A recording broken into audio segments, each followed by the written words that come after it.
PA 我做咗5年㗎啦，連續咁啊。年年都係PO 嘅 number one 嚟嘅，就係我都好期待大家可以打破我個紀錄啊！咁我就睇翻我個 record 咧，就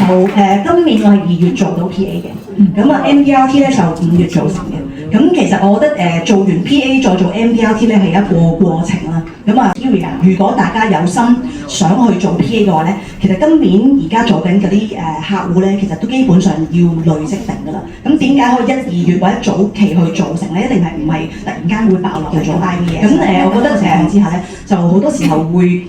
比較容易同佢打開咗啲話題。咁所以我嗰個IVS 或者 MDRT 咧都係揼石仔揼出嚟嘅。我平均每一年都做個 case 個量咧大概150隻或以上，係啊，所以我哋極之強嘅一個係，即係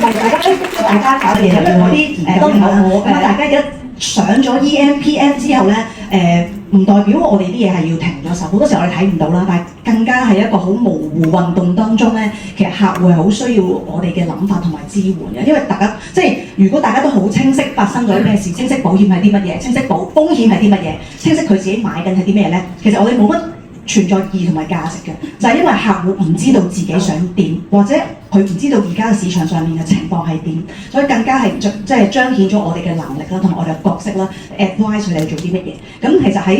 一個其實冇任何利益關係條件之下，因為 MPF 開戶口我哋唔會有佣金噶嘛，除非你轉過嚟啫。但係第一步就係起碼佢信任你將一個戶口咧喺 AIA 度開咗先，呢個第一步。之後你再可以慢慢再同佢深化，因為係你嘅客就係你嘅客，唔係你嘅客咧就係零。哪怕係一個即係 Chinese Assist Card 或者可能係一個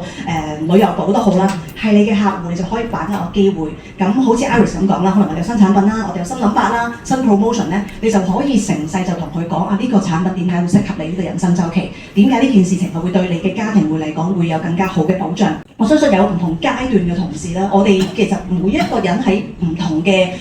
層次當中，無論你做啱啱做1年或者3年或者5年，好似我咁啦，我有個小團隊啦，其實都有佢嘅瓶頸嘅。即係點樣係意思就係你有一個中小型嘅團隊，你要兼顧 training 培訓佢哋同事之餘，自己仍然要抱着一個生產力咧。其實嗰個係你個小朋友帶佢嘅團隊啦。咁我都係有小朋友㗎，大家唔好以為我未結婚，我2個小朋友係啦，跟住仲有我自己嘅團隊嘅。咁但係我覺得最緊要就係